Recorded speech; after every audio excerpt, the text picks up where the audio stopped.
ఆ చెట్టేంటి? బాబా గారికి దాని కిందే జ్ఞానోదయం అయింది. అందుకే దాని జ్ఞానవృక్షం అంటారు. మిత్రులారా, భగవద్భక్తులారా, స్వామి, అందరికీ నేల తవ్వితే వరి పండుతుంది, నీకేం వజ్రాలు పడ్డాయి. ఇంకా ఏం కావాలి నాయనా?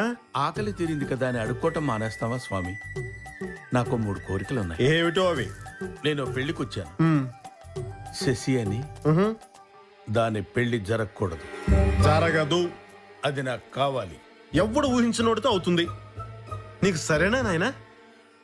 నాతో జరుగుతుందని నేను కూడా ఊహించను కాబట్టి అది నాదే.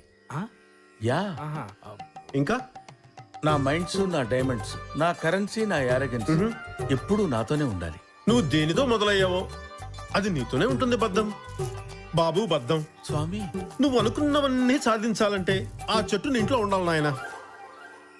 చెట్ట